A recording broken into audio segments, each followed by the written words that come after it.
I'm joined by our correspondent, Simon Marks. He, of course, looks at global news. He joins me now from London. Simon, good to talk to you again this afternoon. You've been phoning around. You've been getting some information. What are you learning about the passing of the South African ambassador to France?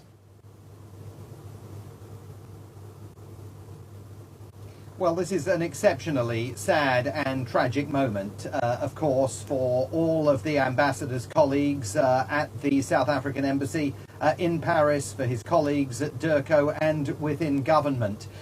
It's apparent that some kind of an investigation began, or at least police inquiries began, late on Monday after the ambassador's mobile phone was found discarded near the Bois de Boulogne, that wooded area, where police initially began their investigations into what may have happened to the ambassador. But the focus of their attention quickly shifted to the Hyatt Regency Hotel. It's a hotel that I've actually stayed in on numerous occasions myself.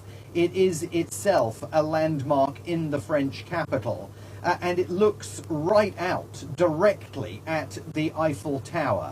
It was in a room on the 22nd floor that the ambassador checked himself in 24 hours or so ago for reasons that, of course, are still under investigation. And when police arrived at the hotel and went into that room today, they discovered that a window in that room had been forced open, and you would have to force those windows open. They don't open to any degree at all. So a window had been forced open, and out of that window the ambassador had fallen to his death. Now, the circumstances, of course, still under investigation by the police. Le Parisien, a French newspaper, is reporting that family members received a message that led them to be concerned about the ambassador's well-being. But beyond that, the focus now, of course, on the shock that is being felt within government and within the international community in Paris, where the ambassador had become a fairly well-known presence. I mean, he'd been serving there since February of last year. He had only just returned from a trip to the Principality of Monaco just 10 days ago. He presented his credentials to Prince Albert in Monaco because part of his diplomatic duties covered the Principality as well as France. So he was still very active in terms of his diplomatic activities and engagements in the days leading up to this very, very sad news. What information could the police have uncovered on the phone that was found in the woods that would have led them to the Hyatt? Or is it information on the phone or something else that would have led them there?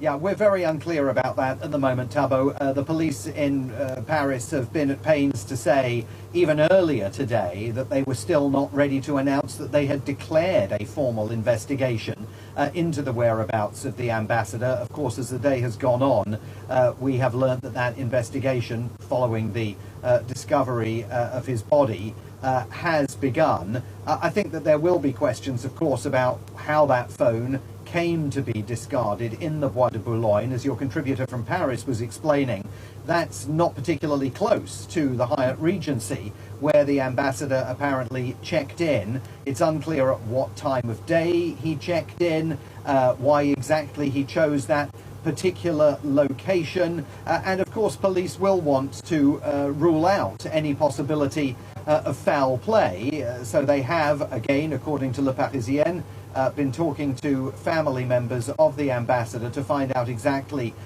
what kind of messages they had received from him in the hours leading up to his death. So that investigation, I suspect, will yield results in the hours and days to come, as the embassy, of course, begins the process, we assume, of repatriating his body to South Africa and recovering from an incident that must have stunned and shocked his colleagues within the embassy in Paris on the Quai d'Orsay, where, of course, today will not have been anything approximating business as usual, and where the South African government will soon have to start considering who to send to Paris to replace the ambassador, given this awful news to which President Ramaphosa has been reacting just over the last hour. Except, of course, the staff of the hotel who would have given some information to the police around the ambassador booking a particular room on the 22nd floor. Are there any other witnesses, to your knowledge, that the police are speaking to who would have witnessed the ambassador at least falling to his demise? Well, not that I'm aware of, Tubbo, but you're absolutely right. The 22nd floor of that hotel, I forget how many stories it has, but that's one of the higher stories of that hotel. The police will want to try and determine whether that was deliberately selected by the ambassador, or whether that was simply the luck of the draw when he checked in at the hotel. As to witnesses, I'm not aware yet of whether there were witnesses to this awful incident. Certainly the fact that they were investigating the Bois de Boulogne and then got called to the Hyatt Regency suggests that perhaps they were alerted by hotel staff to what was taking place. The Hyatt Regency itself, like most hotels in Paris, has extensive CCTV recording underway, particularly in the common areas of the hotel. The lobby, for example, there will, I'm absolutely certain, again, from my own past experience in that hotel, there will have been CCTV recordings that illustrate when he checked in, whether he went straight to his room, what was his demeanour under those circumstances. I mean, all of that is going to be grist for the police investigation.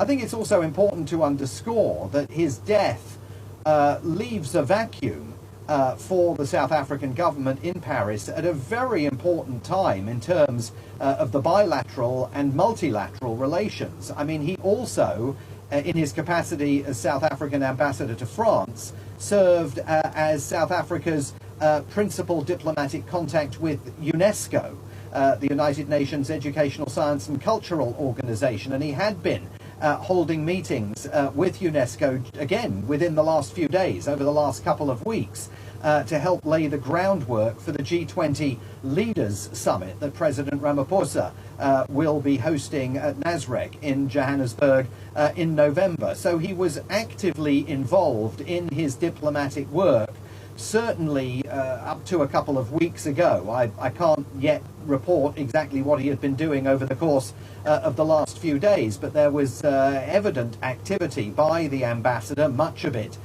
posted on social media and related on social media, that shows that he was active in his role, certainly up until around a fortnight ago, but how he spent the final few days of his life we do not yet understand.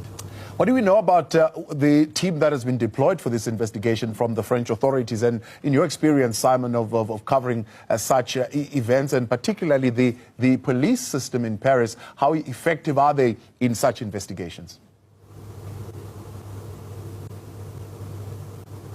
Well, I think it depends, frankly, what they find, but if they continue to wander down the road that they appear to be wandering down, and if the circumstances continue to show that tragically the ambassador decided to take his own life, then this is not going to be a particularly extensive police investigation. It will, of course, intensify if they discover any reason to suggest that there might have been foul play that caused harm to the ambassador. But in the early stages of this investigation, there's been no suggestion that that is where it is leading. There is still, though, an enormous amount that we don't know about the circumstances that led up to him falling from the 22nd story of that hotel to his death, and that's going to be the focus of a police investigation. And, you know, the French police are extremely thorough and will be communicating, of course, with their South African counterparts, with the embassy, with DIRCO,